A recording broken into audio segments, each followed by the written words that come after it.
fire sign, Aries, Leo, Sagittarius, kumusta po kayo guys? Okay, so fire sign, maraming salamat po sa walang sawang pagsubaybay sa ating pong mga reading. And ayan guys, paalala lang po na ang reading natin ay general reading lamang. So maaari po kayo guys makarelate, maaari rin naman pong hindi, kaya gawing gabay lamang. Fire sign, tingnan natin kung ano ba ang inyong gabay kapalaran. Gabay kapalaran po ni fire sign. Fire sign, gabay kapalaran po, spirit guide. Meron po tayong 9 of Cups. Okay, actually meron kang hinihiling dito, no? Meron kang minamanifest, meron kang gustong mangyari. Okay, nakikita ko yung pagkabalisa ng mga fire sign ngayon. 4 of Wands. Ayan, kaya parang nililibang ng mga fire sign yung kanilang sarili ngayon. Ayan, no? Maglilibang ka, lahat gagawin mo para lang malibang ka. Okay? Kasi nandun yung frustration mo ngayong araw. Para bang nadidisappoint ka na yung gusto mo mangyari, hindi siya guys mangyari-yari. Okay? So, tignan po natin, meron po tayong strength. Ayan. Lakasan mo yung loob mo, fire sign, no? May nakikita ako ditong bagong pag-ibig na paparating sa inyo, 6 of Cups. So, meron siguro guys mabubuo, no? Dito, siguro may date or pwedeng i-invite ka niya or pwedeng may ma-attract ka na tao. Bagong tao yung nasasagap ko dito. Or baka lumang tao lang din yan guys na gusto maging bago. No? Kasi strength nandito, so maaaring kilala mo na siya. Kilala mo na siya from the past. Okay, siguro hindi kayo nabigyan ng, ng chance dati na maging kayo. And ngayon mukhang nabibigyan siya guys ng chance, no? Yung iba dito, fire sign, nakikita ko rito na pinipilit mong bumangon, pinipilit mong maging maganda na ulit yung pakiramdam mo. Actually, yung iba sa inyo, siguro, meron kayong pinagdadaanan dito na gusto mo na guys mawala sa nararamdaman mo. Okay? So, ayan, no? Gusto mo siya mangyari, guys, eh. Pero, nakikita ko guys dito na para pinalalakas mo yung loob mo. Yung iba sa inyo, guys, ano kayo, eh? Mahahaba yung pasensya nyo. Kasi meron ditong Lalo na guys, pagdating ko sa love life to, no? Kung sa love life to, nakikita ko na may mabubuo dito.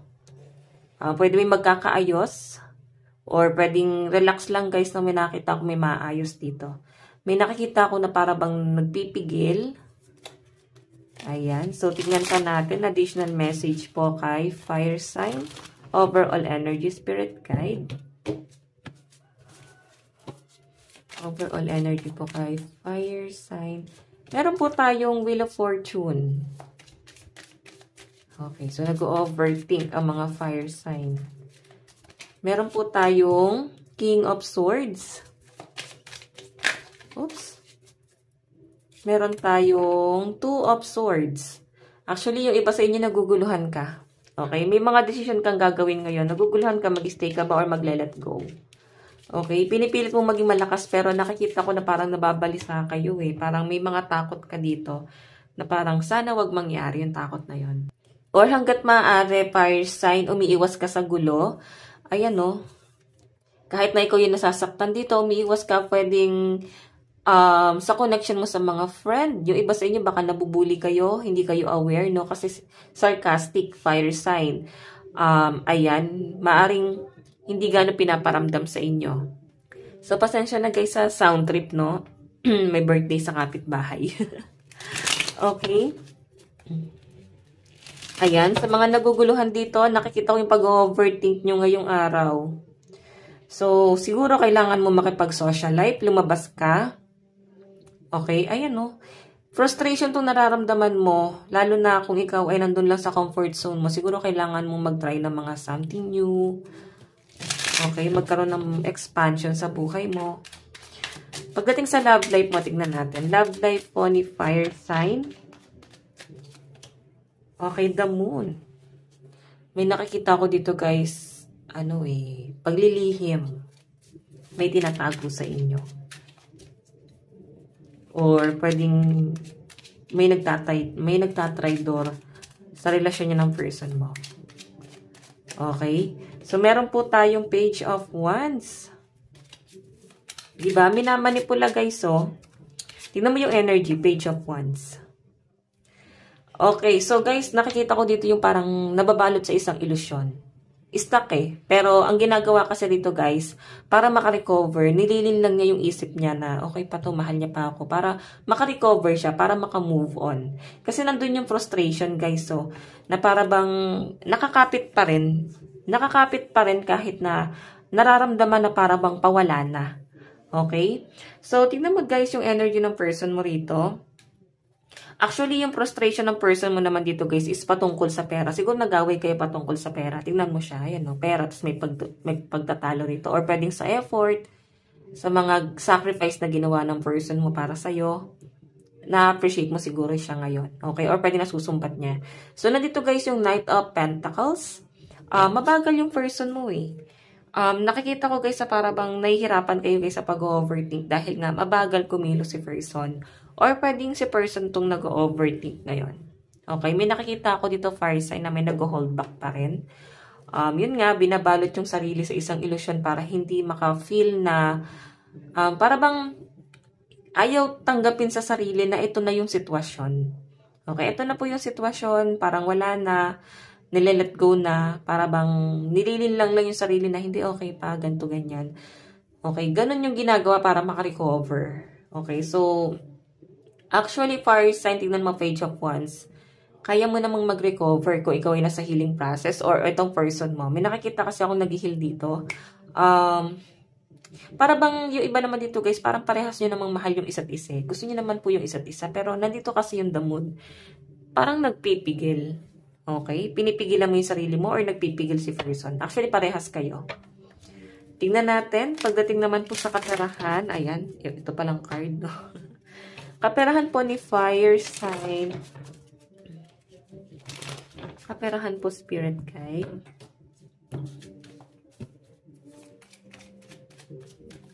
Kaperahan po. Meron po tayong 7 of Wands. Ayan, yung iba sa inyo. Lumalaban pa rin, no? Kahit na napakadaming distraction, lumalaban pa rin kahit na pagod na. Nakikita ko yung ano nyo dito guys, pagtatsaga mo sa trabaho mo kahit na minsan nakaka-feel ka na parang gusto magpahinga. Okay? So, meron po tayong 4 of Wands. So, I think yung iba sa inyo kaya ka nagpapaka-workaholic ngayon is meron kang proposal or promotion na hinahabol. Okay? Or pwedeng gusto mo maganda yung ano mo. Parang ano, maganda yung record mo sa trabaho para kung sakali guys, kasi may nakita ko dito na pwedeng magpalit din ng trabaho. Okay, para kahit paano maganda yung experience. Meron po tayong, ayan, the Fool. The Fool. So, guys, huwag nyo doon masyadong seryosohin yung trabaho nyo, no? Kasi mape-pressure ka. Laruin mo lang. Okay, laruin mo lang tong trabaho na to. Okay? So, titingnan natin guys, ano bang inyong love advice? Love advice. Meron po tayong reconciliation. So, meron pong makikipag-reconcile or pwedeng merong gustong makipag-reconcile pero tingnan natin baka may nagpipigil dito. Pinipigilan po yung sarili. Oh, finances and career. Siguro kasi napo-frustrate kasi walang trabaho yung isa or pwedeng ito yung iniisip niya ngayon. Yung trabaho niya. Or pwede ikaw to guys. Iniisip mo yung trabaho mo kaya hindi mo magawang makipag-reconcile sa person mo. Or ganun din sa person. Kulang kayo guys sa pag-uusap talaga. Pero may nakakita ako na parang gustong-gusto na. Gustong-gusto na mag-usap. Pero very soon pa siya guys, no? But soon. Hindi pa siya ngayon. Pero meron pong gustong makipag-reconcile. Siguro nagpipigil lang po talaga ng sarili. Okay, so advice. Tingnan natin. Kunin ko lang to guys. Ayun, pasensya na sa ingay, no? Advice, meron po tayong look to the star. Ayan. So guys, siguro kung ikaw ay na-frustrate ngayon sa ginagalawan mo dahil marami ka ng problema, down na down ka, tingnan mo na lang kung ano talaga yung goal mo sa buhay. Bakit ka nandyan? Okay, nawawala ka sa path mo. Okay? So I think baka nasa maling tao ka kasi kung nasa tamang tao ka, hindi ka mapofrustrate ng ganito guys. Okay, so guys, ang lucky number is 31 and 5. Ito lang po ang inyong reading. Hanggang sa muli. God bless and love you all. Thank you.